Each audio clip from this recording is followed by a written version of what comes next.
lovers, and welcome back to Black Haired Tree and to this very special July wrap-up, a Nicky James, Valor Doyle special. I'm publishing this video on August 24, which happens to be Nicky's birthday. So happy birthday, Nicky! Nicky James is one of my absolute favorite authors. Whenever a new release drops, I am on it, and they're almost always 5-star reads. It's nice when you can pretty much count on an author to deliver a quality story. At the end of June, the 8th and final book in her Valor Doyle mysteries was published, marking the end of an era. To celebrate, I re-listened to the entire series, short stories included, before diving into the finale.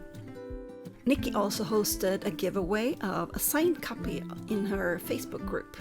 Usually physical giveaways are limited to North America, but this time she included international readers as well, and I won! I'm thrilled to own a signed book from one of my favorite authors, plus some stickers and a swag perfect for this month's spreads. Thank you so much for sending me this all the way to Sweden. As you can see, I've been setting up my July cover page while gushing about Nicky. I found some gorgeous images of beautiful men to feature. As always, my cover page doesn't serve much purpose beyond marking the passage of time and seasons in my journal, but I love creating it.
This month's quote is from Oscar Wilde.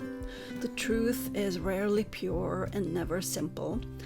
Fitting, since Valor Doyle is a romantic suspense series about two Toronto police detectives.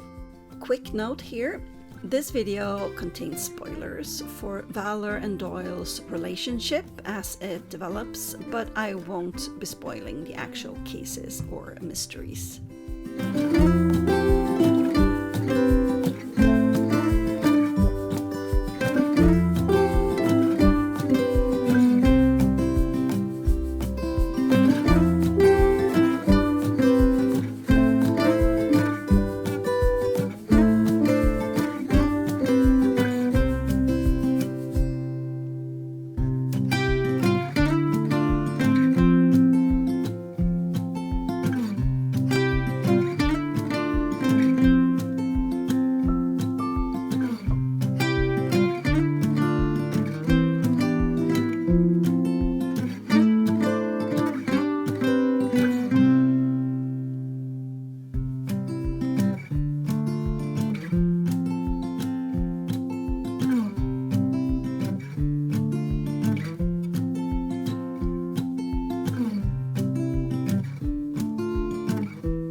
detectives Quaid Valor and Valor Doyle in the short story Department Rivals, where they team up in a mock case during a team building exercise. Despite being polar opposites, they work surprisingly well together. Quaid is a grumpy, by-the-book missing persons detective known for his sneer and with very few close friends. Aslan, meanwhile, is a bisexual, flirtatious playboy in homicide, struggling with sobriety and alcoholism, giving him real depth and vulnerability. Even though the covers feature their own models, I like to cast my own versions. For Quaid, I imagine Stephen Amell, and for Aslan, I have Italian model Alessandro Delle Sola. The first book, Temporary Partners, throws them together on the case of a missing 5-month-old child. I was blown away by how strong the mystery was. Something you don't always get in romantic suspense. It's a fast-paced, twisty case, and alongside it we watch Quaid and Aslan move from rivals who can barely tolerate each other to reluctant partners and eventually something more. Their relationship development across the series feels natural and so satisfying.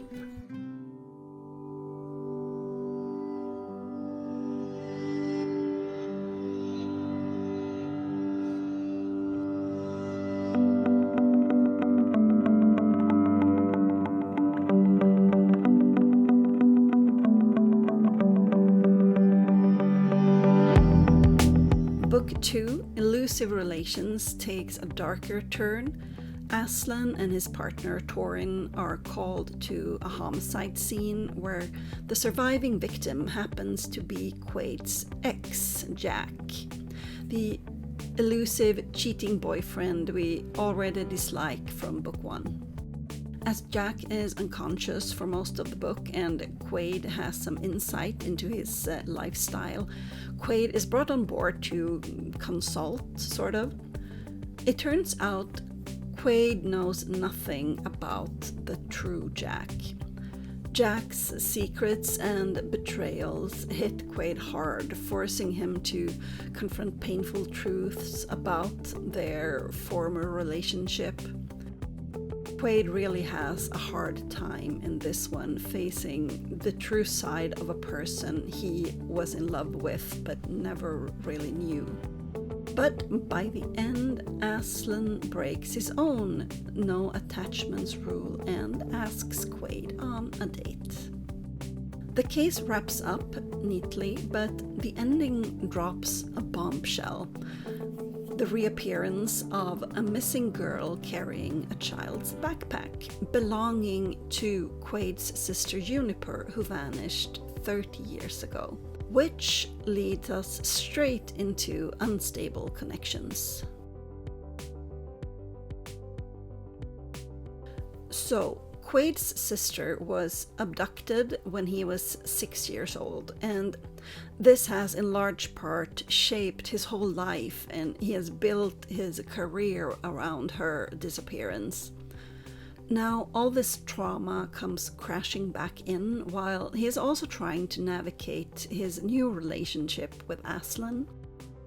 Quaid's unresolved grief and trust issues collide here. His doubts about Aslan, his struggles with betrayal and infidelity, and the resurfacing trauma of Juniper's disappearance. All this tension strains their budding relationship, but by the end, Quaid gains some closure and the two of them come out stronger.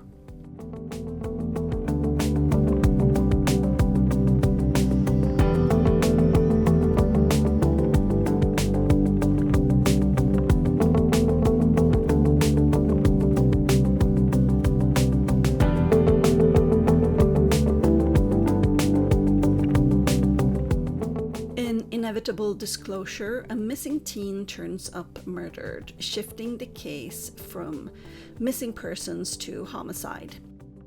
Quaid, uncertain about his future in MPU, drifts between departments and ends up working alongside Aslan again, since he's already familiar with the case and this cast of suspects. This is a quirky case with a lot of annoying teenagers for the boys to juggle. And the inevitable disclosure is Aslan finally telling Quaid he loves him.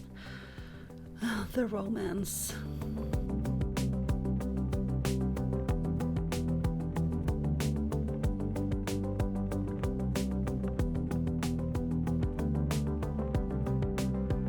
If you follow my videos, you may have noticed that lately I have been focusing on the book titles a lot more, drawing them up in decorative ways that suit the story and includes elements from the book. I'm not a great freehand artist. I need an image to look at when I draw. So to create these title designs, I use apps and play around with different preset text layouts in them, or I put together something in InDesign on my laptop using free downloadable fonts. I'm a font addict. I have literally hundreds of downloaded specialized fonts on my computer. And then I Google image search visual elements I want to include, like in this case a bullet hole to replace the O in disclosure.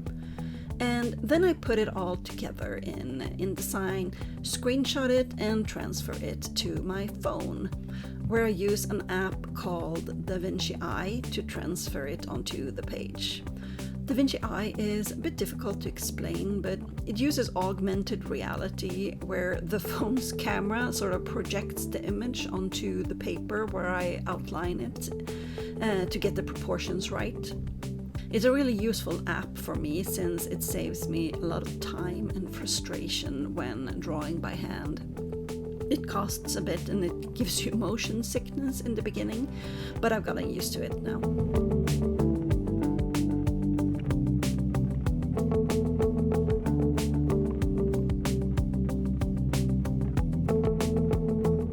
Defying logic, Quaid and Aslan are finally living together. Aslan is on leave after the devastating events of Book 4, battling his sobriety harder than ever, while Quaid juggles a strange missing persons case in a university setting, as well as an arrogant new partner, Jordan Frawley.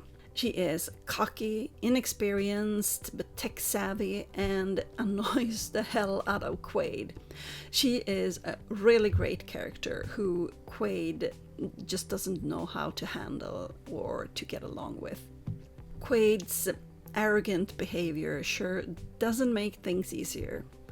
Luckily, Aslan is a charmer, capable of charming even woman-loving badasses like Frawley, so he helps bridge the gap between them. And this book contains my personal favorite moment of the whole series, the one that won me the signed copy of Paternal Instincts, when Aslan brings home a kitten, little Oscar, making them a family. It's so sweet.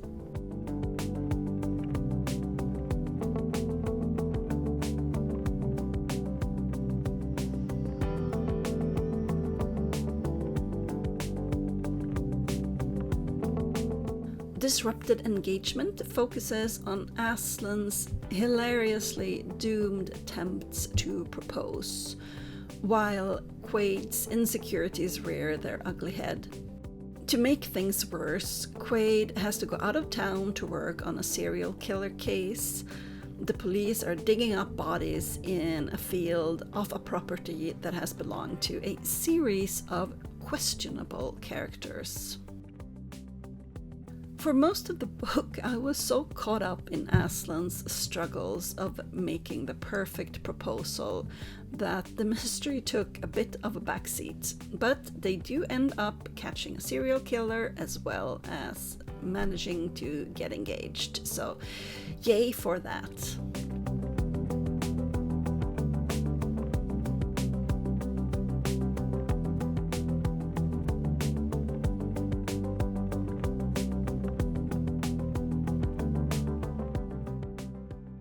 Matrimonial Merriment was, for a long time, the final installment in Valor and Doyle's series. This is the one where they get married, folks. It is all wedding planning, cake testing, Quaid going groomzilla, and Aslan just being completely supportive and wanting Quaid to have his perfect dream wedding. This one is all relationship focused and fluffy and doesn't have a murder mystery case, which I actually missed.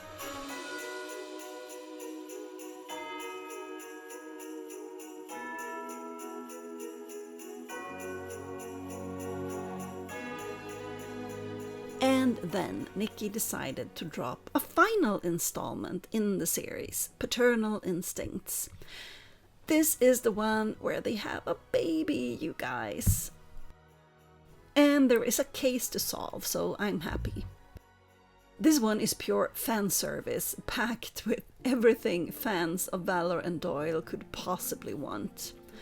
It has you on the edge of your seat, running flop sweat as Quaid is fighting the clock to try to find a missing child, while his own child is arriving literally any minute. Quaid's dream of becoming a father is finally coming true, and this book delves into all the facets of fatherhood and how DNA is not a requirement for truly being a parent. Quaid and Aslan have a lovely surrogate, Bryn, who it took me an embarrassingly long time to realize is the sister of Arden from Cravings of the Heart, another great Nicky book from another great series that I will someday memorialize. So we get a guest appearance from Arden and his boyfriend Iggy, which just brings the whole story and world building full circle. And this time the boys are truly walking off into the sunset with the best happily ever after ending hand in hand with their daughter. So thank you, Nicky, for this wonderful series, these unforgettable characters, and your heartfelt author's note at the end. I admire your strength, your skill, and your storytelling. Happy birthday, and here's to many more books to come.